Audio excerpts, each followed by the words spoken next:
Nah, secara Ya teori sebentar Sandra. Berarti Anda ya sudah mulai nyoba lihat paper orang-orang yang pakai statistik. Nanti perhatikan kedisiplinan dalam ngecek asumsi ya. iya, Bang, Jadi baik. apa? Karena justru kita akan mengkritisinya. Mereka itu dengan data mereka, mereka melakukannya dengan cara-cara mereka kan. Dan Iya kemungkinan pakai statistiknya yang setahunya mereka juga, asumsinya kadang nggak disiplin dicek, ada yang disiplin. Nah itu yang penting kamu mengkritisi sisi itu. Nah kemungkinan hasil jadi bisa berbeda. Mungkin dia pandangan linear, padahal sebenarnya harusnya non linear misalnya. Nah, Anda coba mengkritisi itu ya. Nanti untuk yang berikut ini saya memang berharap ada yang kalau buku biasanya cenderung disiplin ya. Tapi kalau yang dari jurnal-jurnal itu banyak yang kadang nggak disiplin. Nah itulah yang penting itu ya. Nah tolong iya perhatikan di aspek pas metodologi, dia pun nggak asumsi-asumsinya. Pada saat pas analisisnya, mereka ngecek nggak sebuah asumsinya itu. Nah maka kemungkinan terjadi nanti pas kesimpulan bisa berbeda. Yang di paper yang Anda rujuk itu berbeda dengan kesimpulan Anda karena yang di sana melanggar pada asumsi apa misalnya. Ya, oke iya. silakan lanjut lagi. Yo, oke. Ya, terkait dengan paper yang saya ambil, ini sebenarnya bukan paper dari statistik, cuma saya salah masukkan link. Jadi linknya sudah yang di Adobe Acrobat, tapi belum saya masukkan yang dari Google Asli. Jadi ini belum bisa dibuka. Nah, tapi seingat saya kemarin ini bukan dari anak statistik, jadi belum ada uji Nah, asumsinya dan langsung betul. di Sama perhatikan ini ya, nanti asal penulisnya ya. Jadi ini ya apakah dengan ekonomi atau saya yakin kebanyakan kalau ekonometrik ini biasanya orang-orang ekonomi. Nah, itulah yang penting kamu cermati itu. Malah kalau juga nanti bisa juga dapat orang statistik yang juga mengolah data ekonomi kan. Nah, kita ingin perhatikan dari segi kedisiplinan menggunakannya ya. ya Nanti kalau linknya belum kebuka ya gampang tinggal dieditkan bisa. ya. Oke, silakan lanjut lagi.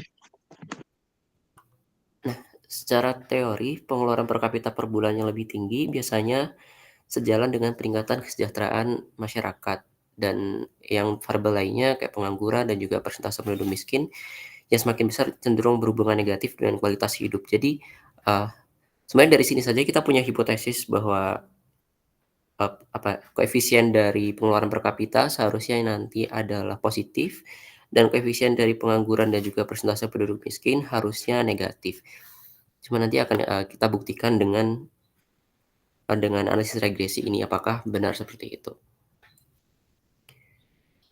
Ya, urgensi analisis ini terletak pada pentingnya pemahaman yang lebih baik tentang bagaimana faktor-faktor ekonomi dapat mempengaruhi pembangunan manusia. Nah, dalam analisis ini akan digunakan analisis regresi dan tentunya nanti akan memiliki beberapa asumsi yang akan dicek satu persatu. Oke, tujuan analisis ini yang pertama untuk mengidentifikasi hubungan statistik antara IPM, pengeluaran per kapita per bulan, tingkat pengangguran dan juga persentase penduduk miskin di berbagai provinsi ini seharusnya di Pulau Jawa bukan di Indonesia. Yang kedua, menilai sejauh mana faktor-faktor ekonomi berkontribusi terhadap peningkatan kualitas hidup masyarakat yang diukur melalui indeks pembangunan manusia. Yang ketiga, menggambarkan pola distribusi IPM. Dan yang terakhir, memberikan rekomendasi berbasis data bagi pembuat kebijakan dalam merancang strategi ekonomi dan sosial untuk meningkatkan IPM ini seharusnya lagi di Pulau Jawa bukan di Indonesia, saya lupa. Oke, untuk pengumpulan datanya saya ambil data dari BPS dari websitenya, jadi saya kumpulkan satu persatu. Dan ini ada 6 provinsi di Pulau Jawa, jadi dari BPS-nya karena setiap provinsi punya laman BPS masing-masing, jadi saya harus mengambil satu persatu. Dan ini pada tahun 2019, 2020, 2021, 2022, dan 2023. Jadi sebenarnya secara default data itu sendiri sebenarnya merupakan data panel karena di sini ada lima tahun dan juga ada beberapa entitas atau apa namanya individu yang itu merupakan kabupaten kota. Jadi ini seharusnya memang merupakan data panel, tapi di sini kita akan coba melihatnya secara cross sectional terlebih dahulu. Gitu. Oke, ke metodologi di bagian analisis regresi. Jadi analisis regresi itu adalah analisis yang memodelkan variabel respon sebagai fungsi dalam variabel prediktor atau variabel responnya itu dinotasikan dengan Y dan variabel prediktornya dinotasikan dengan X. Nah, setiap variabel uh, independen atau variabel prediktor memiliki pembobot atau koefisien masing-masing yang dilambangkan dengan beta. Jadi sebenarnya model regresi merupakan fungsi f yang secara matematis itu memetakan, dari ruang Rp dikali dengan Rp+1 ke bilangan real. Nah, kalau kita berbicara tentang regresi linear, maka fungsi f ini merupakan fungsi linear, yaitu y sama dengan beta 0 plus beta 1 x1 plus beta 2 x2 plus seterusnya di sini sampai k buah variabel prediktor, berarti sampai beta k xk plus epsilon atau dalam notasi matriksnya y vektor sama dengan beta vektor dikalikan x matriks plus epsilon vektor. Estimasinya biasanya menggunakan metode OLS yang ini kita akan meminimumkan, jumlahan kuadrat error atau dalam bentuk matriksnya itu adalah vektor epsilon transpose vektor epsilon yang mana vektor epsilon nanti akan bisa didapatkan dari sini, y min x beta transpose dikali y min x beta. Nah, di sini akan kita optimisasi dengan menggunakan turunan pertama yang nanti akan didapatkan x transpose x beta sama dengan x transpose y karena sudah disama dengan kan 0, nanti betanya akan menjadi beta hat yang ini kita akan, pre-multiplying. Jadi dengan inverse dari x transpose x inverse nanti akan menjadi beta hat sama dengan x transpose x inverse, x transpose y. Matriks ini akan selalu ada apabila variabel-variabel prediktor bebas linear. Nah, ini menjadi alasan yang, mendasari mengapa nanti kita akan mengecek multikolinearitas karena apabila ada multikolinearitas maka indikasi bahwa variabel-variabel prediktor tidak bebas linear itu semakin tinggi. Sehingga matriks-matriks ini akan menjadi, ill condition atau bahkan tidak invertible. Jadi nanti akan mempengaruhi hasil regresinya. Nah, selain dari regresi linear ini, ada beberapa metode regresi lain yang saya pakai, yaitu regresi spline, regresi polinom, dan juga regresi robust.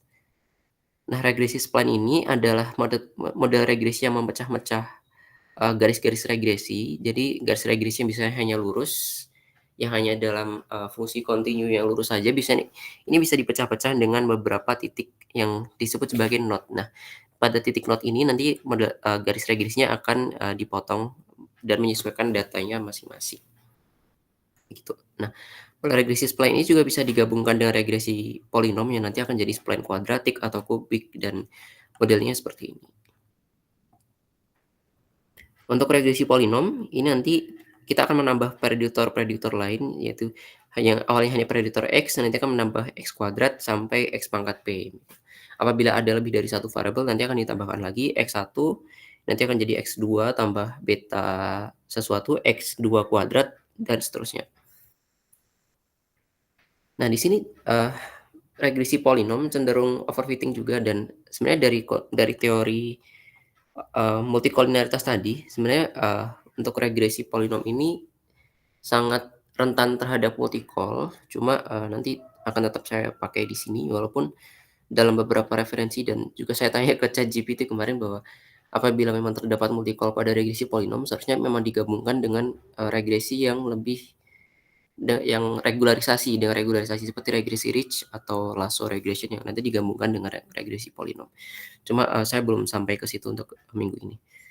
Terus yang ketiga ada robust regression, ini lebih ke kita memodifikasi fungsi loss, yang mana tadi kita menggunakan fungsi loss kuadrat terkecil, di sini kita akan menggunakan beberapa fungsi yang lainnya, seperti di sini ada fungsi Huber, menggunakan M-estimator, ada juga yang menggunakan S-estimator, dan juga MM-estimator. Untuk detailnya sendiri sebenarnya saya belum begitu paham di sini, jadi, saya masih, secara komputasi saja, coba run dari Python-nya. Tapi secara teoritis saya belum begitu, mendalami satu persatu terkait fungsi loss pada masing-masing estimator seperti apa. Untuk uji diagnostik, sama seperti biasa, ada uji normalitas residual, ada uji autokorelasi, ada uji homoskedastisitas, multikolinearitas, dan juga uji outlier. Untuk uji normalitas karena datanya lebih dari 30 akan menggunakan uji Kolmogorov-Smirnov, untuk autokorelasi menggunakan uji Durbin-Watson, untuk homoskedastisitas menggunakan uji Bruch-Pagan, dan multicol kita akan menggunakan nilai VIF, dan uji outlier nanti akan menggunakan, Cook's distance untuk, mendeteksi pengamatan yang memiliki pengaruh besar terhadap model. Oke, kita sekarang ke hasil dan analisis. Mungkin secara eksploratif terlebih dahulu kita akan melihat IPM. Ya, IPM di Pulau Jawa persebarannya adalah sebagai berikut. Di sini terlihat bahwa daerah Jabodetabek seperti biasa itu lumayan tinggi. Jadi, ketimpangan di Jabodetabek ini merupakan suatu hal yang nyata ya di Indonesia terutama. Karena kualitas di Jabodetabek saya rasa, lumayan berbeda dibandingkan daerah-daerah lainnya. Apabila kita melihat pada data-data ini dan juga mungkin data yang minggu lalu sudah saya sampaikan juga, di Jabodetabek lebih, jauh berbeda karena di sini, warna biru tuanya lebih kelihatan di sini. Dan juga di daerah Jawa, mungkin di daerah dekat Yogyakarta ya sepertinya. Ya di daerah sini juga lumayan tinggi. Oke, ini adalah disparitas atau persebaran IPM yang ada di Pulau Jawa. Kita lanjut ke scatter plot atau hubungan antar variabelnya. Di sini ada variabel yang hubungannya ada yang linear dan juga walaupun saya melihatnya ini sebagai polinom ya, ini sebagai polinom, ini juga sebagai polinom dan ini ada hubungannya acak. Jadi variabel per kapita dan tingkat pengangguran itu hubungannya acak, tapi karena kita akan berfokus pada IPM, jadi ya kita berfokus saja pada kolom terakhir ini. Pada kolom ini, IPM terhadap persentase penduduk miskin memiliki koefisien korelasi yang sedang karena 0,64 dan hubungannya negatif. Jadi sesuai dengan hipotesis yang awal saya sebutkan tadi bahwa semakin banyak penduduk miskin harusnya IPM-nya semakin kecil dan di sini hubungan negatifnya secara analisis korelasi saja sudah, terbukti di sini, tapi untuk tingkat pengangguran terbuka justru masih positif karena, di sini persebarannya sangat Dan acak. mungkin pas di sini jadi kelihatan ada yang bentuknya kayaknya nggak linear, ada boleh pasang itu sebenarnya mulai nyoba itu. Kalau Anda tadi ingin ke plan atau kemana ya boleh, tapi kalau kita gunakan masih yang level rendahnya, itu kan kalau saya lihat kok yang misalnya X1 kalau cukup dengan pangkat 1 kurang tambahi X1 pangkat 2. Oh yang X2 ternyata mungkin sudah perlu kayaknya eksponensial yo pangkat X2 gitu kan sudah kelihatan nanti ada efek melengkungnya itu. Atau hanya parabolik gitu kan bisa. Nah itu kalau lihat ruwet-ruwet kayak gini bentuk apa ininya, ini kan kelihatan nggak semua linear kan itu ya kalau di ini kan itu. Iya, tidak semuanya linear. Terus juga apa, nah ini mana nanti tapi Anda tadi sudah nyoba ke yang lebih tinggi apa, yang penting sumber teorinya Anda harefkan ya. Iya, Pak, Dari baik. Anda kok tahu apa tadi spline apa ya Anda nyebut spline? Iya, apa nyebut Iya, apa tadi ada Anda? Nah, ada Anda spline terus tahu spline dari mana? Coba saya tanya dulu, Anda kok tahu spline dari mana? saya pernah Kata jadi spline. asisten praktikum, Hah? pernah mengajar di praktikum, Pak. Nah, oke. Literaturnya mana? Iya, lupa Anda belum nggak saya masukkan. nah nggak Dari dikejar, modul makanya. praktikum gitu. Iya. Nah, modul praktikum jangan, lihat pustakanya. Saya nggak mau Iya, baik, bersumber Pak. yang tidak ada legalitasnya kayak modul kan nggak ada reviewer nggak ada kan. Jadi Iya, oke dari modul pas praktikum. Tapi terus Anda kejar harusnya di modulnya ada pustakanya kan itu di bawahnya daftar pustaka. Nah, itulah yang Anda terus cari itu. Sampai dapat terus dibikin harefnya itu. Karena modul kan nggak ada online-nya kan. Apa dikasih iya, digitalnya? Digitalnya ada nggak? Modul cuma PDF, digitalnya ada. Pak. Ada DM Eee, nggak apa-apa. Jadi Anda taruh di Google Drive. Itu yang di link nggak oh, apa-apa sementara gitu. Pokoknya kalau baik. sumber semua yang digital ya jangan hard copy. Bukunya ada di perpus, wah udah repot itu. Kalau perpusnya yang digital nggak apa-apa. Tapi kalau yang enggak kan repot. Nah, nanti kalau yang modul asal sudah ada PDF-nya, Anda taruh di Google Drive. Ini terus diharef itu ke situ, ya. Biar Baik. kita mulai membiasakan argumentatif berdasar datanya legal, buku, apa sumber ininya juga mudah diakses itu. Oke, silakan lanjut lagi. Dan dari, scatter plot ini, hubungan yang linear yang rendah itu pada TPT dan juga indeks pembangunan manusia, sedangkan yang persentase penduduk miskin ini cukup moderat, bahkan kalau kita fit regresi linear sederhana, R-square-nya 0,41, tapi ketika kita ganti prediktor menjadi TPT, R-square-nya 0,03 dan kalau kita ganti jadi pengeluaran per kapita, R-square-nya 0,66. Jadi pengeluaran per kapita per bulan lumayan tinggi, terhadap IPM, gitu. Oke. Kemudian kita bentuk model yang pertama, yaitu model regresi linear. Hasil estimasi parameternya adalah 68,4191 plus 0 kali X1 itu adalah pengeluaran per kapita per bulan, min 0,4759 dikalikan dengan tingkat pengangguran terbuka ditambah 0,3 dikalikan persentase penduduk miskin. Nah, di sini persentase penduduk miskin dan juga tingkat pengangguran terbuka berhubungan negatif sudah sesuai dengan, teori yang seharusnya, dan juga pengeluaran per kapita berhubungan positif meskipun di sini nilainya sangat kecil yaitu 0,000. Saya rasa ini karena satuan dari pengeluaran per kapita itu sudah, dalam bentuk jutaan rupiah, jadi, seharusnya memang perlu standarisasi terlebih dahulu pada datanya, tapi di sini belum saya lakukan untuk standarisasi. Jadi, koefisiennya masih belum begitu terlihat di sini, jadi, hampir kelihatan tidak signifikan walaupun sebenarnya kalau ketika kita melihat dari range data atau skala data dari pengeluaran per kapita itu, memang dalam bentuk jutaan rupiah, sedangkan IPM hanya berapa ya, IPM tadi jaraknya antara mungkin 10 sampai 100 begitu. Jadi, memang beta satunya pengaruhnya akan sangat kecil, gitu. Ini untuk, model regresi OLS. Kita cek R-square-nya dengan dibandingkan, di sini belum saya, ringkas semua modelnya karena banyak, jadi nanti akan ada di collab-nya. Jadi langsung saya ringkas R-square-nya, jadi OLS-nya 0,72, polinom derajat 2 0,78, regresi spline 0,787, dan regresi robust semuanya sama 0,72. Ini mungkin kita akan ke collab-nya terlebih dahulu karena kemarin saya cek di sini. Mulai dari regresi linear. Ya, dari regresi linear seperti ini. Jadi R-square-nya adalah 0,722 dengan uji asumsi yang terpenuhi hanya residual berdistribusi normal, untuk autokorelasi masih ada dan heteroskedastisitas masih ada. Ini saya sudah coba pakai semua metode dan ini masih menghasilkan hal yang sama. Untuk multikolinearitas, sudah tidak ada, jadi terdapat ini pada konstanta, jadi, ini masih biasanya konstanta kalau VIF lebih dari 10 setahu saya masih diperbolehkan, tetapi kalau variabel sudah tidak diperbolehkan. Nah, di sini karena ada outlier, jadi nanti saya akan mencoba approach dengan menggunakan metode robust.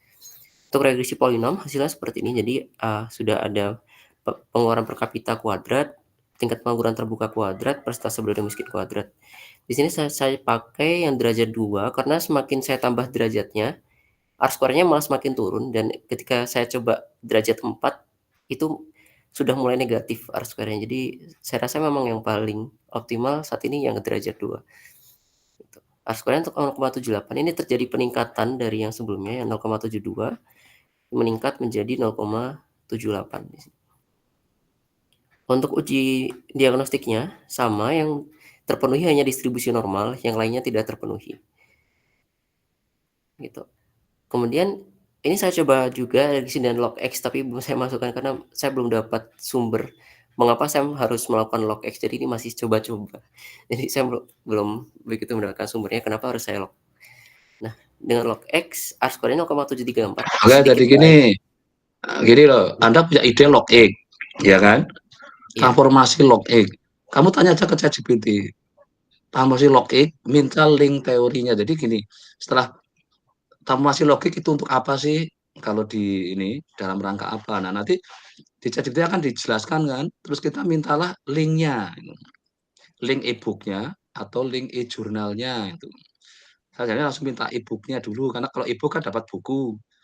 Tapi kalau ini ternyata pengembangan dari riset, biasanya di jurnal, belum ada di buku. Nah, itu. Jadi kamu punya ide, terus mintalah kan kamu saya tanya idenya dari mana ini? Ya saya coba-coba. Nah, kamu punya dasar teorinya enggak? Enggak punya. Nah, mintalah si ChatGPT itu nyarikan dasar teorinya, yaitu dari suatu buku tadi. Nah, mintalah e-book.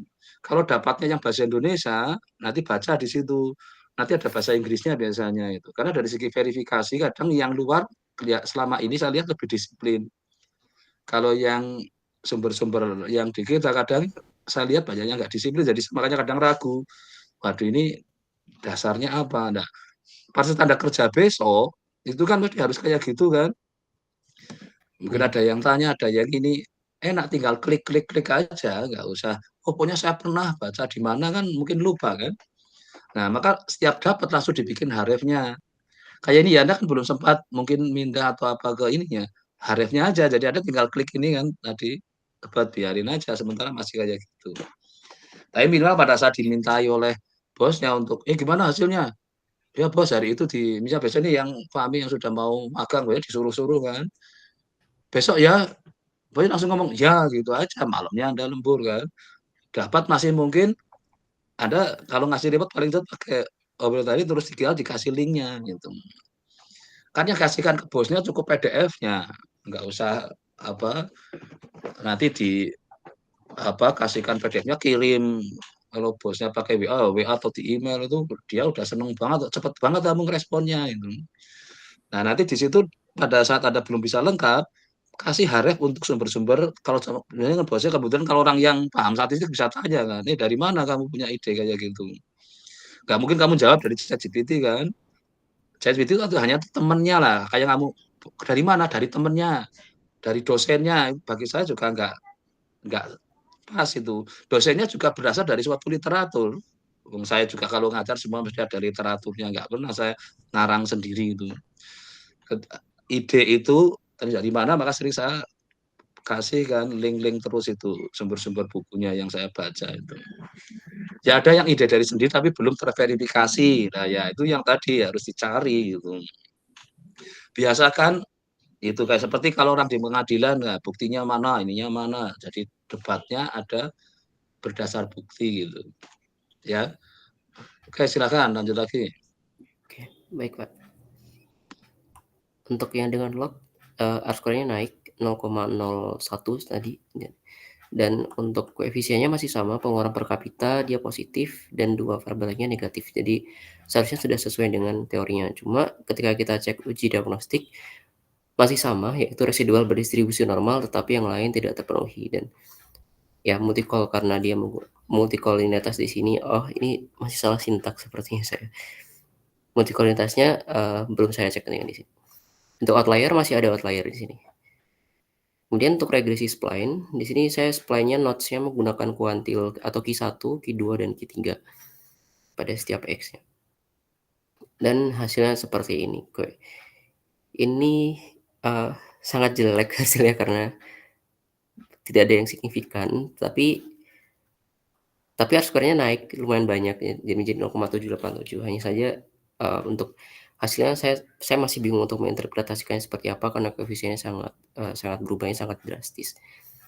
Saya rasa ini masih ada beberapa yang error dari modelnya begitu. Belum Memang saya kalau cek yang kembali. spline, Anda sudah punya teorinya belum? Sudah. Saya sudah coba pakai yang di praktikum, Pak. Yang coba sekarang kamu ketikkan regresi plan tadi, mana bunyi regresi spline-mu? Di copy taruh di ChatGPT. Minta link ebook tentang regresi spline itu. Apapun yang kata itu, karena yang penting kita, nah itu regresi plan-nya aja, kata regresi plan itu. Dari bodoh ngetik di copy, minta link ebook tentang regresi plan.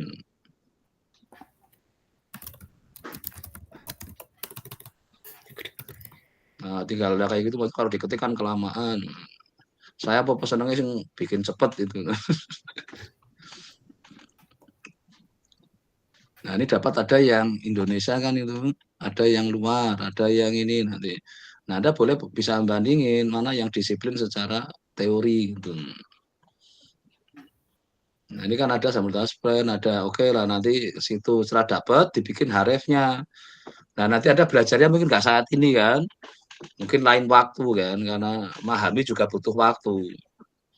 Tidak langsung baca langsung paham ya berarti itu yang beruntung itu namanya diberi apa cepat memahami. Nah, ini kadang dibaca pun mungkin masih susah lagi. Ini kayaknya jurnal ini gayanya. Kalau jurnal kadang malah kepotong-potong ngetiknya nggak rapi, ada yang kayak gitu. Yang bahasa Indonesia kadang ada yang rumusnya malah jembalitan nggak tahu tapi tetap terbit itu kan bagian editornya yang kadang nggak. Nah, nanti gunakan bahasa Inggrisnya spline regression. Nah, ganti sekarang. Kalau pakai regression karena dapat bahasa Indonesia spline regression. Nah, kalau perintahnya ini nanti akan Anda dapat buku-buku yang apa dari mana biasanya dari segi ya ada yang tahun ada yang tapi ada juga yang berbayar ya dihindari dulu lah misalnya. Oke, ini hanya saya memberi ini aja. Jadi pada saat Anda belajar sekarang harus cepat ini, apalagi yang Anda kayak paham ini yang besok sudah mau terjun ke dunia kerja, tunjukkan statistik itu orangnya cepat, cekatan gitu kan. Dikasih tugas seminggu nggak selesai-selesai, wah itu udah bosnya nggak suka, besok nggak oke. Sekarang orang-orang kan semua serba cepat. Nah, beruntungnya sekarang sumber belajar cepat sekali ya. Nah, kadang ada yang berbayar kayak gini. Nanti cari yang gratis dulu lah kalau memang. Kalau gratis biasanya kalau yang edisi lama itu. Kalau misalnya edisi baru biasanya masih berbayar. Itu harganya ya lumayan kan itu. Saya kemarin ada yang edisi 5 2025 membayar kan, maka tak ganti cari yang edisi 3-nya masih gratis itu. Yang penting kan kita untuk belajar aja lah, nggak usah keluar biaya besar dulu. Besok kalau kerja, kalau bosnya mau nganggarkan, yuk belilah. Tapi kalau enggak, ya pilih cari yang buku lama dengan buku baru perbedaannya kadang ya nggak besar banget gitu. Nanti kalau memang itu ya kita cari buku lain ya, atau jurnal itu. Oke ya, nanti ini kalau sekarang sudah sampai mana tadi, silakan lanjut lagi ke ini. Ini hanya untuk bagaimana setiap Anda punya ide, ide itu dikonfirmasi ke ChatGPT atau apa, terus setelah itu minta link teorinya itu. Paling saya sarankan ke e-book dulu. Kalau e-booknya nggak ada, cari ke open access jurnal namanya. Kalau kalau jurnal yang biasa kadang masih ada yang berbayar juga, open access. Kalau yang kebetulan berbayar, Anda bisa ngontak penulisnya itu. Kalau baik hati kadang ngasih. Karena dapat jurnal juga mahal kadang itu. Walaupun penulisnya sudah disuruh bayar, tapi pihak jurnalnya masih jual lagi gitu. Itu bisnis yang paling menggiurkan, itu ngurusi jurnal. Yang nulis suruh bayar, yang mau baca juga disuruh bayar itu.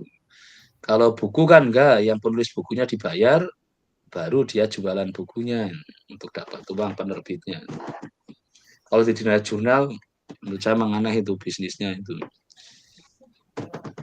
Reviewernya juga nggak dibayar, penulisnya suruh bayar, jadi dia uangnya betul-betul hanya untuk penerbitnya itu. Lihat kan nanti semua ada banyak yang ininya, karena dia wajar dia harus bayar ke penulis bukunya. Ya oke, ini saya kira udah untuk gambaran pencari harifnya. Maka sudah kira ini Riyad ya, sudah nongol, nggak ada yang namanya orang belajar itu, wah saya belum bisa selesai, nggak ada selesainya orang belajar ya. Apalagi di ekonomi kayak gini nggak ada selesainya. Anda punya data apa aja, selesainya ya oleh waktu tadi. Sementara saya baru sampai sini. Tadi masih ada pelanggaran lagi kan, Iya, masih ada. Andra? Ada kan, makanya itu nggak mudah itu. Sampai nunggu nggak ada pelanggaran, nggak ID plus sampai RS kan nggak ada. Itu. Makanya kenapa di statistik dikatakan semua model adalah salah, tapi ya salah satunya ada yang berguna. Gitu. Kalau ingin nggak bersalah, jangan masuk statistik kan. Tapi dari semua kesalahan itu ya mungkin ada yang kesalahannya paling kecil kan. Nah itulah yang kadang kita lakukan, bahkan yang minimal mean square error-nya kan. Urusan kepuasan pakai R square. Ya belum memuaskan, tapi di antara yang belum memuaskan, saya ada yang 70% memuaskan, ya lumayan lah gitu. Karena tetap kita dibatasi waktu ya, kayak udah orang. Tapi kita berusaha mengejar kalau dari si kepuasan ya sampai R square-nya 100% kan, tanpa pelanggaran apa-apa itu aja ya sulit mencapai itu. Karena memang data tidak selalu bisa kita modelkan secara precise kan. Tapi kita ingin cari terbaik di antara kemungkinan-kemungkinan yang ada itu. Itu aja filosofinya. Jadi nggak usah mengatakan apapun baru mulai, mau gambar aja itu sudah sah kok itu. Tapi loh dari gambarnya ini ada hubungan loh ini. Kalau X-nya naik, Y-nya juga ikut naik. Oh kalau ini tapi pada saat di tengah kayaknya melengkung ini, lama-lama akan turun. Oh ini kayak parabolik kan cuma kayak gitu aja bisa kan. Itulah yang sering dilakukan dalam keadaan kalau masih ya kita belum jauh mempelajari teori-teorinya. Nah, itu yang nanti keunggulannya kita punya peralatan banyak, punya model banyak. Itulah yang saya maksudkan, inginkan lulusan statistik lebih kreatif, inovatif, juga, juga yang aktuaria kadang mulai banyak yang mungkin harus mulai berhadapan dengan data kan. Nah, mungkin kalau yang aktuaria malah baru dikeluarkan morbiditas yang baru. Coba ditunggu tuh. Ya kemarin kayak saya lihat sudah banyak menggunakan model-model itu. Nah, coba yang aktuaria ini kan ada yang morbiditas ada kaitannya nanti ke ekonometriknya apa sih? Ya biaya-biaya yang ini kan, bahwa kemungkinan terjadinya penyakit ini besar, biayanya padahal mahal. Nah, itu sudah masalah ekonomi kesehatan kan itu. Biaya kesehatan itu mahal itu.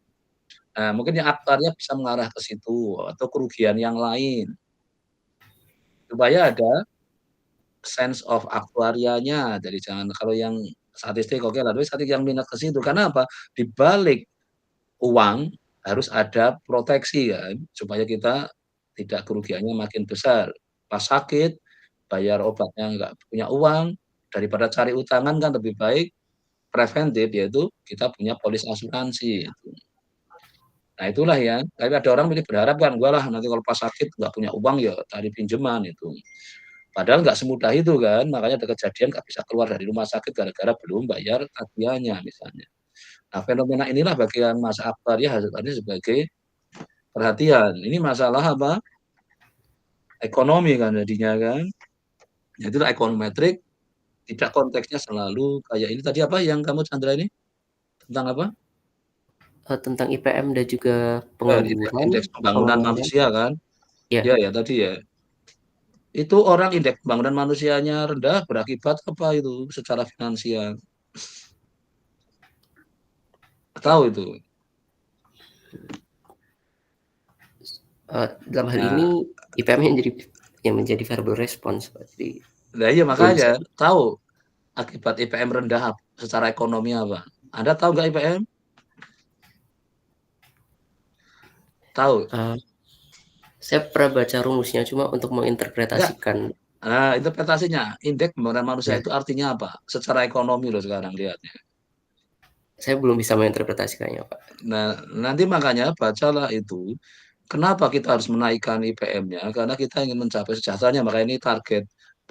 IPM-nya juga ada daerah di kita yang IPM-nya masih rendah, itu kemarin beberapa mahasiswa kan untuk skripsi, ada yang untuk apa ya, jadi ada daerah di Indonesia yang masih rendah sekali itu. IPM apa aja tadi yang mempengaruhi X-nya?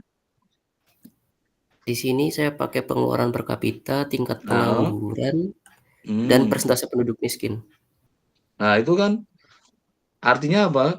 Kalau semua tadi yang ada ininya IPM-nya jadi rendah itu ada dampak ekonominya itu. Daerah itu mesti belum makmur itu. Negara-negara yang IPM-nya tinggi itu negara-negara sudah makmur itu. Bisa jadi untuk indikator ekonomi juga itu. Jadi dipengaruhi tadi kalau orang nganggur ya jelas itu kan bikin apa masalah dari sisi. Maka tadi yang pengaruh positif yang negatif itu menunjukkan ingin menaikkan IPM harus menaikkan yang prediktor positif kan tadi. Apa saja Ya, tadi yang positif? yang pengeluaran per kapita. Nah, kalau pengeluaran pekatannya naik artinya daerah itu sudah makmur kan itu, daya belinya kuat kan itu. Ya, Orang orang nggak punya uang ya otomatis nggak pernah melakukan pengeluaran kan. Nah bisa juga nanti masih ada yang melanggar teori kebalik gitu. Tapi kalau yang miskin tadi apa? Proporsi yang miskin pengaruhnya apa negatif atau positif? negatif, negatif. Ya benar kan? Banyak yang miskin IPM-nya ya turun. Gitu. Nah itulah nanti dari situ Anda mulai belajar. Oh IPM kayak gini lah. Ini pernah dulu ada yang ambil itu saya minta kamu pahami kenapa kamu tertarik IPM itu. Nah, itulah tadi kemiskinan kan hubungannya negatif kan. Kalau kemiskinannya naik, IPM-nya turun. Maka caranya turunkan kemiskinan kalau ingin IPM-nya naik. Nah, IPM naik itu sudah akan menunjukkan performa daerah itu daerah yang ya namanya pertumbuhan manusia kan dari sehat sama ini harus terpenuhi semua kan. Biasanya pendidikannya, maka nanti perhatikan di daerah-daerah yang sudah lebih makmur, IPM-nya mesti tinggi itu. Nah, itu nanti secara ini. Oke, masih apa lagi, Chandra? Mmm, Mungkin ringkasan dari uji Oke, asumsinya. silakan. Mhm, Ringkasan dari uji asumsinya semuanya sama, jadi saya sudah coba model ini tidak ada yang improve, mhm. normalitasnya terpenuhi, tapi kedua yang lainnya tidak terpenuhi, gitu. Nah, ini udah banyak metode Anda coba kan ini, walaupun teorinya belum paham kan, nggak apa-apa itu. Nah, nanti bisa aja Anda jadi kayak di skripsi, Anda harus paham karena kalau di sini yang dipahami ya standar yang literatur yang saya pakai aja, karena ini masih kuliah aja pengantar namanya kan, levelnya kan masih paling rendah gitu. Tapi Anda boleh berpikir tinggi. Ya inilah pada saat ingin memahami ini mungkin saatnya Anda ambil skripsi misalnya. Jadi itulah akan ada, oh apa ya ini kok ada kayak gini. Ini aja kali masih nggak puas, kadang di hibrid dengan apa lagi itu. Karena masih tadi berapa R square-nya? tujuh Yang paling tujuh tinggi? puluhan Nah, ini tujuh 70 delapan. kan? Padahal udah capek kayak gini aja baru 70 kan. Jadi kepuasannya masih 70% kan. Bayangin kan, nggak melelahkan kan modeling di dunia ekonometrik dibanding di yang dunia lain kadang tidak sekompleks itu. Makanya wajar harusnya di kurikulumnya ekonomi harusnya memang statistiknya harusnya tinggi. Jadi kelihatannya sana masih metode statistik biasa, makanya itu harus ada pengembangan di sisi ininya kalau ada pada saat sudah di dunia real. Harapan saya sih biar yang di dunia kerja ada orang ekonominya, ada orang statistiknya gitu. Biar bersinergi gitu. Maka perusahaannya akan maju gitu.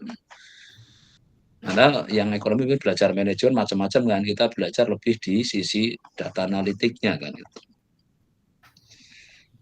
Oke, terus lanjut lagi apa?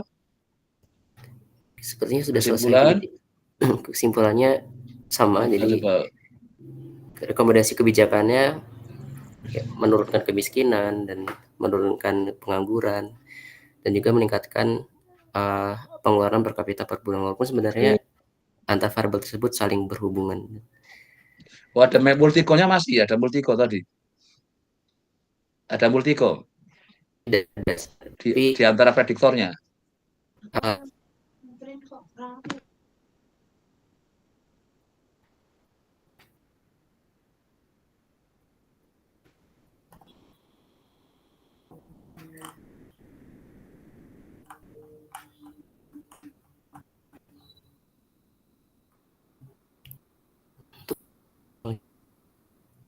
sudah yang polinom OLS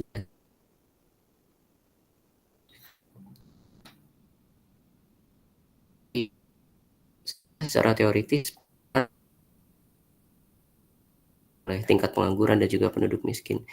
Bisa saja karena semakin banyak penduduk miskin, pengeluarannya semakin kecil. Tapi ya ini hanya sekedar hipotesis, dan kalau melihat dari datanya memang dari multicolnya tidak ada. Jadi seharusnya sudah aman dari sini. Gitu.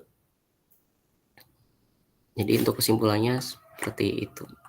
Untuk meningkatkan IPM berarti harus meningkatkan pengeluaran per kapita juga, atau meningkatkan daya konsumsi, daya beli masyarakat, dan juga menurunkan TPT dan menurunkan persentase penduduk miskin. Jadi sudah sesuai dengan teori meskipun uji diagnostiknya masih belum terpenuhi semuanya begitu.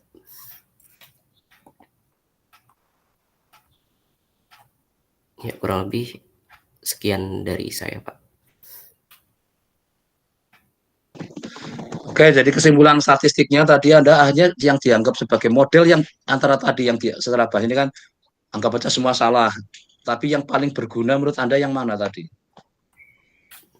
Menurut saya yang Kalau Anda paling suruh milih satu menurut Anda yang mana tadi? Akhirnya Anda kan punya banyak tadi kan? ya Itulah kesimpulan statistiknya. Kalau kesimpulan yang terkait aplikasinya adalah apa tadi? Rekomendasinya Anda.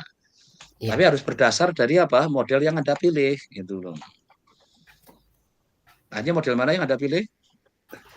mungkin subjektif ya, Pak, tapi saya lebih suka yang OLS karena Ya beri interpretasinya argumentasi lebih kalau enak. mau subjektif. Tapi harus hati-hati ya, argumen statistik harusnya objektif karena statistik harus berdasar apa? Ukuran statistik. Misalnya sama-sama multiko, tapi p-value-nya dia lebih kecil. Sama-sama sama-sama nggak normal, tapi nggak normalnya dia p-value-nya lebih kecil.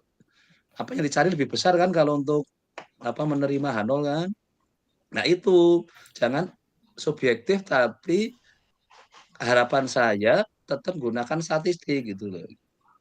Anda suka OLS apa tadi dasarnya? Ada harus, nggak boleh hanya karena justru pada saat kita tahu banyak orang yang salah ini, saya harus milih salah satu. Ya saya cari orang yang paling ini misalnya. Nah, makanya itu tadi kenapa harus ditempelkan di dekat-dekatnya supaya Anda bisa mulai mengukur. Anda sama-sama ngecek apa tadi? Yang dicek apa aja normalitas ya. Sudah normal semua. Normalitas sudah normal semua. Tapi lihat value-nya. yang paling besar siapa? Ada itu mesti. Jadi nanti itulah namanya kayak confusion matrix itu. Di sini tarik menarik kayak gitulah baru ada mencari komprominya itu. Nah, bikinlah namanya confusion matrix. Jadi satu uji normalnya, satu multikonya, satunya lagi apa, ini lagi apa, ada ini modelnya, lah dibikin tabel kayak gitu. Anda pada saat mau buat pilihan itu harus yang objektif berdasar ukuran statistiknya itu. Ya kayak sekarang bayangin misalnya ada orang yang tes 16 yang diterima 4. Oh, perusahaannya udah ngotak-atik milih itu ya bingung itu. Nah, Anda ini dari banyak saya minta milih satu padahal kan misalnya. Iya. Nah, jadi kata subjektif boleh tapi harus berdasar logis itu loh. Jadinya Nah, nanti oke nggak apa-apa ini hanya untuk ini kan masih minggu ketiga ya. Jadi makin minggu ke Iya. minggu sampai akhirnya minggu ke-14, saya harapkan Anda sudah komplit cara berpikirnya untuk urusan ini ya. Nah, itu Baik, Pak. bawalah nanti kalau bagi yang orangnya besok langsung berhadapan dengan dunia kerja, disuruh ngapa aja besok itu. Anda harus siap gitu aja. Walaupun ditugasi hari ini, malamnya harus mikir kayak ini kan. Kenapa saya biasakan tugas ini? Nanti ada dunia kerja kadang bosnya mintanya waktunya pendek banget itu. Zaman dulu kala repot banget itu. Ada yang minta izin pulang ke Jogja, nemui saya hanya mau fotokopi buku. Zaman dulu sudah ada digital kan. Waduh Pak, saya bening, bos saya nyuruh-nyuruh ini karena dianggap saya di statistik. Padahal dia nggak bawa, zaman kuliah kan yo anggaran masih nggak punya kan, jadi nggak fotokopi kan. Cuma catatan dari dosennya kan nggak cukup itu. Hanya pulang dia hanya nyari untuk fotokopi buku itu bawa lagi ke Jakarta itu. Karena daripada dia bingung di sana mau nyari kemana kan. Maka di rumah masih ada banyak buku. Sekarang karena saya sudah sekarang larinya ke kalau digital gampang, tinggal saya kasih dilewat aja beres itu. Maka dulu ada angkatan yang rajin banget ngumpulin literatur statistik gitu, digital. Saya ikut dikasih juga. Ah, sopo dulu itu. Tapi kan buku-buku lama semua sudah ketinggalan. Sekarang makanya saya buat pakai Overleaf ini kan enak kan, sudah terlink semua gitu. Dulu masih pakai Google Drive. Emang pertama Dropbox apa ya zaman dulu. Ya, oke, berarti untuk Sandra sudah ya. Ini Iya, Rian, Mas. coba tampilin. Anda belum pernah tampil ini. Rian dulu nanti baru kayaknya Reza ya belum ini. Oke Rian, sudah siap belum? Halo Rian? Oh belum. Oke. Sedikit Oke, sudah siap terputus belum? di Anda tampilkan seadanya kayak tadi ya, masih di collab, masih di mana, mau baru bisa gambar scatter plot, ya nggak apa-apa, bang baru bisa itu, tapi bisa bicara itu. Banyak sekali orang bicara banyak padahal gambarnya cuma scatter plot. Itu sudah bisa bicara banyak. Lihat di TV itu banyak orang-orang pinter yang hanya berdasar dari minim sekali informasi tapi bisa ngomong banyak itu. Nah inilah apa yang ingin saya ini kan tangkap dari mahasiswa saya latih mulai presentasi adalah keberanian mengungkapkan apa yang dari yang dimiliki yang hanya sedikit bisa cerita banyak ada yang masih kayak mungkin dibaca terus kalau nggak ada yang dibaca nggak berani ada ya kan macam-macam itu. Jadi kerjaan di statistik itu minimal apa sih? Gambar nggak bisa ngitungi rata-rata median ini pengait-ngaitkan itu ada. Nah, jadi sekarang lihat apa yang Anda sudah bisa lakukan. Coba ingin tampil saja, ingin lihat apa ada progres sudah minggu ketiga kok sampai ada yang apa itu kan di Overleaf ada bisa saling belajar kan itu bang saya bikin apa share semua itu tujuannya bisa saling ngintip punya temennya itu yang penting jangan ngedit punya temennya lihat boleh oh caranya gimana itu ya teman saya itu tujuannya ini kan saya ingin Anda sebagai kolektif kolegial kalau kayak orang sudah kerja, bukan Anda berkompetisi gitu. Enggak ada berebut nilai A, wong saya kasih A semua aja nggak apa-apa kok itu kan. Jadi nggak berebut kan, tapi berlomba-lomba belajar saling membantu untuk mencapai sama-sama nilai A. Beda kalau A jatahnya 1 lah baru Anda berebut. Nggak mungkin saya kasih folder link yang sama itu. Ini berlomba-lombanya dapat A, bukan berebut A, beda ya. Oke, Rian, silakan coba, saya ingin lihat Anda sudah bisa nampilkan bisa di collab-nya, bisa di opening-nya. Coba Rian, silakan. Mungkin yang untuk minggu 2 saya ini Pak, untuk persiapannya kurang matang, soalnya Oke, minggu 1 nggak apa-apa kan, saya katakan tadi, tampilkan apa yang Anda sudah ada dampaknya gara-gara ikut kuliah saya gitu. Maksud kalau masih jong sama sekali saya gagal tuh dosen, itu kan. Mosok sudah kuliah saya 3 minggu jalanin collab aja nggak bisa, ada bahaya. Makanya startnya kan pakai memahami collab kan. Terus yang kedua, mosok sama sekali belum ngapa-ngapain. Nah, berarti kan saya gagal kan. Jadi kalau sampai 1 kelas kan ya serem tuh, berarti dosennya parah kan. Silakan Anda mau nampilin bab 1 nggak apa-apa, wong saya pernah sudah minggu ke-10 masih nampilin bab 1. Sengaja. Untuk yang Dia bab nampilin 1 hanya sebenarnya histogram saya terus ada sampai sedikit error Pak, untuk di kodenya masih saya coba perbaiki tapi masih jadi sekali lagi nih ya, Anda errornya laptopnya. Iya. bukan di kodenya Pak, soalnya Kodenya wong sekarang ada ChatGPT, coding saya kok masih nggak beres, bantu loh perbaiki. Coba sekarang kamu tulis itu kalau pengen tahu. Oh, sebentar saya ChatGPT itu coba bisa bantu. Ini presentasikan kemarin siapa ya ulang. yang nampilin ke saya, setiap errornya taruh di ini, nanti kan akan dikasih saran itu. Oh, itu teman baik yang 24 jam itu. Saya coba presentasikan Karena nanti kalau layar. Anda sampai kerja kayak gini, wah kasihan bosnya atau juga kasihan Anda, lama-lama nggak dipakai itu. Ini untuk datanya Coba errornya di mana sekarang Anda? di sini Pak, saya mau Nah, langsung jalankan. copy aja semua itu. Di copy itu, yang di programmu mana yang error, copy aja, kasihkan ChatGPT, tolong diperbaiki gitu. Masalahnya untuk yang bagian di sini yang ingin saya jalankan itu sudah saya ambil dari ChatGPT Pak, tetapi masih error. Nah, itu minta lagi sampai dia nggak pintar, cari DeepSeek mungkin gitu kan. Sekarang AI banyak kok itu. Atau Anda merintahnya salah, itu minta tolongnya itu. Kalau ChatGPT kalau kita biasa ngomongnya juga ikut-ikutan menyesuaikan, itu cepat sekali kok dia itu. Ya kadang memang mungkin terlalu kompleksnya, karena saya lihat yang lainnya pada jalan kan, mesti Saya ada petunjuknya dia itu. Makanya mungkin saya agak untuk penasaran. Gini, Rian, masalah di Anda kode nggak saya tanya-tanya ke ini temannya apa?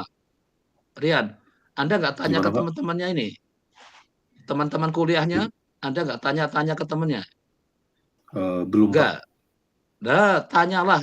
Kalau temanmu sampai ngomong nggak mau bantu, wah nanti malah tak kurangi nilainya itu. Berarti nggak bantu temennya itu. Jadi kalau bagi saya, satu kelas adalah Anda kayak satu keluarga, harus saling membantu. Kalau ujian baru nggak boleh membantu. Tapi kalau pas belajarnya, itu silakan saling bersinergi ya. Karena sekali lagi tujuannya mencapai sama-sama nilai tertinggi yaitu A, bukan berebut dapat A ya. Beda di dunia kerja besok, mungkin Anda harus berebut karena masih namanya magang atau apa itu namanya internship. Akan yang diambil kayak kemarin saya ngirim 16, yang diambil 4. Berarti kan berebut kan di situ. Nah, karena nggak mungkin akan diambil semua. Saya udah tak bilang ini besok akan ada yang enggak. Ternyata yang diambil 4, ada yang nggak kepilih. Ya udah, berarti Anda mungkin tidak dibutuhkan oleh perusahaan itu. Tapi kalau sedang kuliah kayak gini, itu adalah Anda sekarang sebagai teman belajar. Jadi jangan bingung sendiri ya, dinikmati itu. Enggak, nanti malah stres. Makanya kuliah sampai stres, berarti karena nggak mau berteman itu. Ada teman 24 jam itu ChatGPT, tapi tanya ChatGPT juga nggak semudah tanya ke teman kan. Karena dia kadang juga nggak dong dengan pertanyaan kita, nggak paham itu. Nah, maka ada seninya juga, tanya ke teman juga sama kok. Kalau saya ditanya, Anda ditanya teman-temannya, tanyanya caranya nggak enak, ya jawabannya nggak enak juga kan jadinya. Nah, itu sama sebenarnya. Di dunia AI sekarang kayaknya kita bisa just searching engine, tanya apa aja, tapi tidak selalu menyelesaikan itu. Nah ini ya nanti Rian ya, silakan mulai ada improvement lah itu. Karena bagi saya kuliah adalah proses. Akhir adalah suatu takdir kan. Karena nanti saya harus mengakhiri dengan takdir kan. Yaitu dapat A atau dapat B kan besok sudah itu kan. Tapi saya berusaha semaksimal lihat dari prosesnya itu. Moga-moga nggak keliru gitu kan. Karena proses kuliah ada diakhiri, saya harus menilai Anda kan. Maka itulah saya harapkan, maka tadi kayak Fahmi yang sudah mau ke Jakarta, nggak masalah, Anda kan saya tahu kondisinya, harus menyesuaikan dengan kerja, tapi kan Anda punya waktu luang di waktu malam kan, kerjakan tugasnya, tertib, nanti saatnya suruh presentasi, misalnya mungkin cari waktu pas minta izin ke bosnya boleh ya, itulah Anda, jadi mungkin Anda bisa mintanya kapan itu, bos hari ini saya bisa izin ya untuk ingin presentasi kuliah saya itu, nanti baru pas kuliah Anda minta ke saya, Pak saya duluan Pak, nanti setelah ini saya harus gabung lagi ke tempat kerjanya. Ya itu boleh, saya saya juga orang yang tipe adaptif kan terhadap keadaan-keadaan yang ada. Nah, maka Anda juga berusaha adaptif ya. Ya oke Rian, sementara saya tunda dulu, nggak apa. Maaf Pak, kalau misalnya saya boleh menanyakan saran ke Bapak, ini jalan selanjutnya harus saya pilih itu kira-kira gimana ya? Setelah udah di merge datanya kan udah setidaknya sudah dirapikan sedikit, apa sebaiknya saya menghapus beberapa kayak kolom gitu Pak, biar dapat mensimpelkan datanya.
Oke sekarang Reza, nilainya belum pernah ya. Oke Reza, ini ya Sebentar ya Pak. tampilkan apa adanya, saya itu nggak apa-apa itu. Oh iya. Daripada nggak mau tampil itu yang saya bingung. Ada error, jadi saya ingin tahu seberapa problemnya Anda ya. Jangan dipikir sendiri nanti kuliah stres itu rugi. Bensin stres dosennya itu kan. Karena masa stres dosennya juga ikut stres. Saya lebih senang saling sama-sama memperlihatkan dari day to day-nya ya.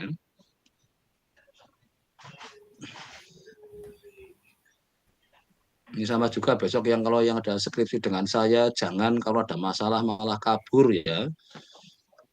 Bikin marah saya, waduh nggak selesai-selesai. Oke silakan Reza. Iya Pak. Dipilih yang layout itu ya, direcompile dulu, recompile dulu itu loh. Nah, terus pilih yang layout yang full itu, yang layout paling bawah itu. Klik layout yang paling bawah.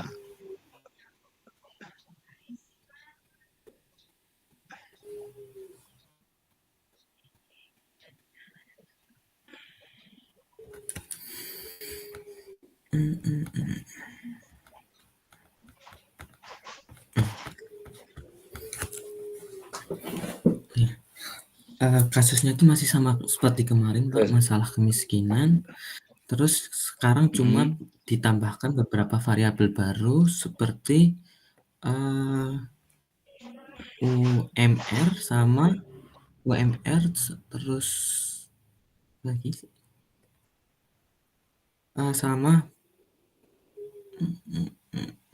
sama jumlah rumah tangga dalam setiap provinsi, Pak. Nah, terus kemudian kebetulan saya masukkan ke overleaf, masih di Python. Jadi saya mau di Python aja dulu ya, Pak. Maaf, Pak. Ini buat minggu kedua datanya seperti ini. Terus ini cuma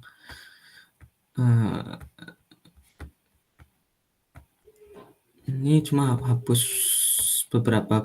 hapus variabel yang provinsi sama ada baris yang perlu dihapus.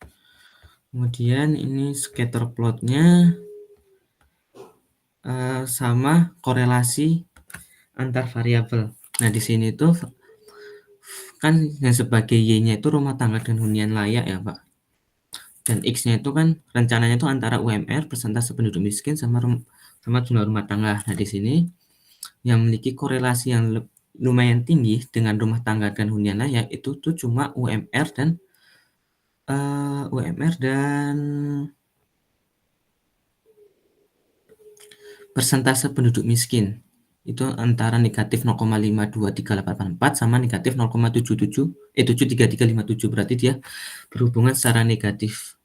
Kemudian karena cuma ini doang, UMR sama persentase penduduk miskin, makanya saya membuat model itu cuma X-nya itu antara UMR sama persentase penduduk miskin.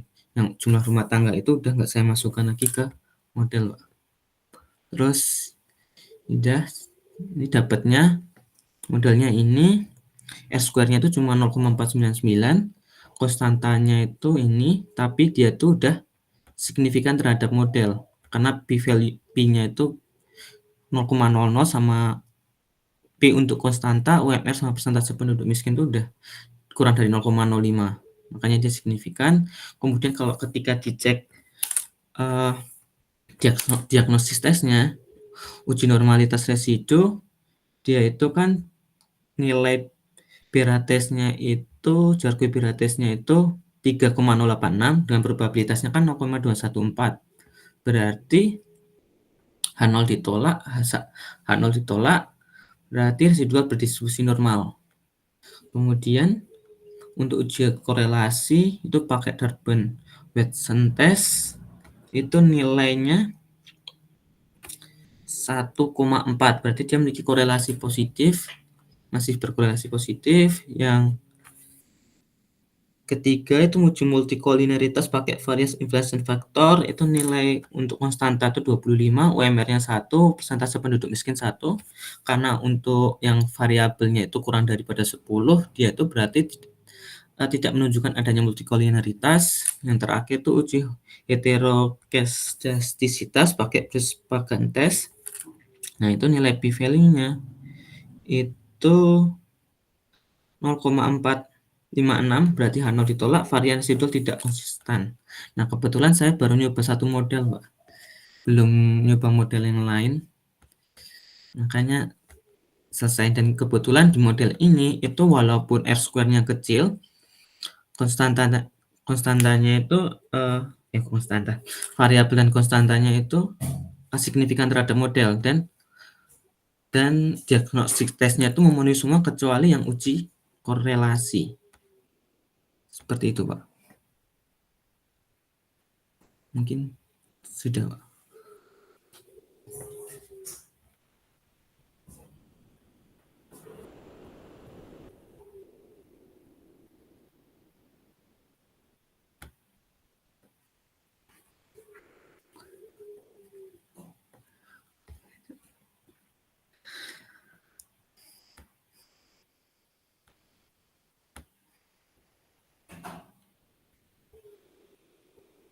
Apa ini?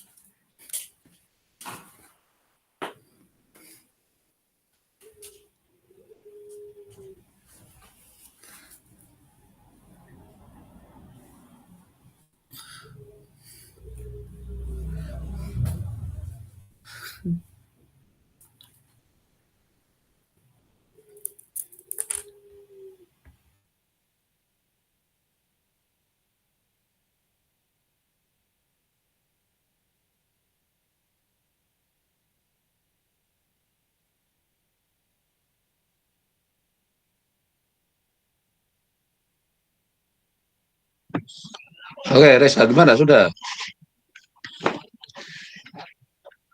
Ya oke, mungkin sementara ini ya, nanti tak minimal besok itu.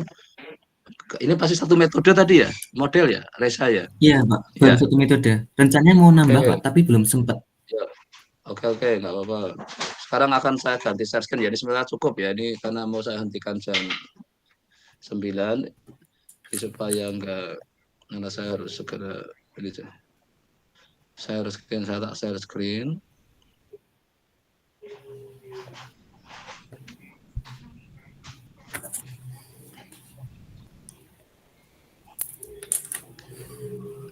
Oke ya, nanti di hasil dan pembahasan, Anda kalau tadi misalnya Reza baru satu metode, tulis ini metodenya apa, R-square-nya berapa, normalnya terpenuhi enggak, terus apa lagi tadi, kolinialitasnya, terus apa lagi, Heteroskedastisitas oh ya, sama heterosnya. multikolineritas. Nah, ini nanti diurutkan itu. Kalau saya mungkin R-square dulu, normal. Habis normal, kayaknya yang bahaya apa? Heterosnya kan. Karena heteros nanti akhirnya akan mengarah ke harus regresinya beda itu. Karena di normal ada 0 sigma kuadrat kan. Maka habis normal, nanti ini yang sigmanya ya. Terus Oh setelah iya, sigma kuadratnya, apa? Multikonya. Mungkin sebelum multiko sebenarnya autonya dulu ya. Autokorelasi apa itu yang ininya ya. Atau korelasi baru multiko. Apalagi ya, oh ya linearnya ini nanti bisa juga dilihat diuji. Ternyata nggak cocok dengan linearnya misalnya. oh Sudah iya, semua ini oke, ternyata linearnya perlu dipikirkan. Nah, nanti ini metode 1, metode 2, 3, 4. Anda tuliskan di sini yang dianggap sebagai ranking 1 yang paling atas, nggak apa-apa, tapi berdasar R-square ya. iya, Pak. Tapi ke bawahnya nanti pelanggarannya mana, nah itu tadi seperti siapa? Tadi Chandra ya. Oh, saya milih yang ini. Nah, nanti di hasil akhir, hasil dan itu ya analisisnya itu ya, yang berarti yang di section 4-nya ya. Maka Oh iya, akhirnya untuk kesimpulannya saya akan gunakan model yang nomor 1 misalnya. Maka ininya positif, ini negatif. Maka ini kalau naik sekian, maka akan menyebabkan IPM-nya sekian, misalnya kayak gitu. Itu nanti sudah membiasakan supaya Anda pada saat mencoba berbagai metode karena di yang minggu ini tambahnya apa kemarin untuk minggu ini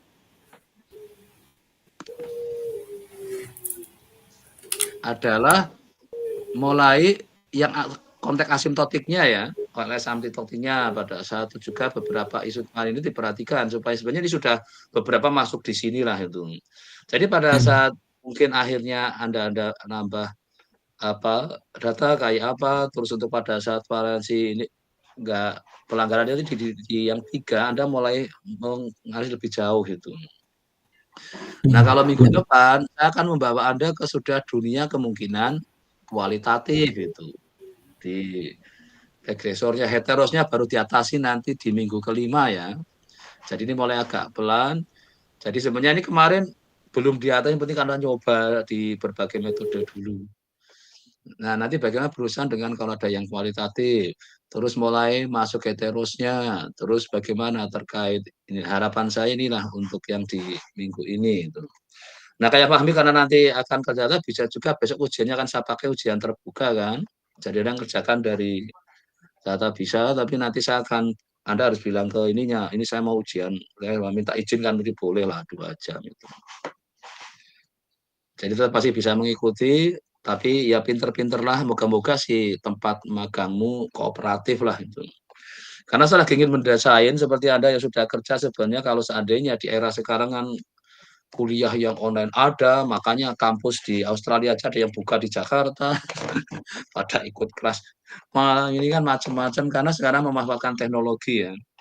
Jadi nggak mungkin murni sekarang harus ketemu langsung karena kesibukannya sekarang sudah era memang sudah berubah. Teknologi terkini harus kita manfaatkan dalam konteks kita belajar itu. Jangan kita kuper terhadap teknologi, ya walaupun saya yang sudah generasi lama aja saya berusaha adaptif terhadap teknologi yang ada. Ini kan saya selalu berubah kuliah saya dibanding kuliah saya zaman dulu. Kalau saya awal dosen sampai sekarang selalu berubah. Maka saya dengar ada Python, ya ikut-ikutan lihat kayak apa. Cara belajarnya dari mana, itulah yang saya berikan ke mahasiswa kan, saya nggak mungkin ngajari kan, yang penting cara belajarnya kemana itu, supaya cepat itu. Karena yang sekarang yang dicari adalah satset ya, cepat itu. Enggak apa-apa lambat, ini nggak sabar dunia kerja itu melihat kayak gitu. Karena tantangan dunia kerja sekarang cepat sekali itu. Maka kalau Anda ingin bekerja di dunia yang cepat, Anda harus menyesuaikannya itu. Supaya Anda nggak stres itu. Anda jadi orang yang, nah ini saya harapkan tugas-tugas kuliah saya itu adalah menempa Anda untuk, kayak tadi ada yang hasilnya, kadang ada yang belum sampai itu, yang minimal dibikin haref-harefnya, ke collabnya belum sampai, ya dicoba harefnya dulu, minimal kalau mau nunjukin jadi cepat itu. Karena presentasi yang enak, presentasi yang cepat itu, kalau pada saat ingin digali lebih jauh itu. Oke, kayaknya sementara berarti ini ya untuk hari ini ada yang ingin tanyakan nggak nih? Kayaknya semua sudah tampil kemarin untuk minggu depan.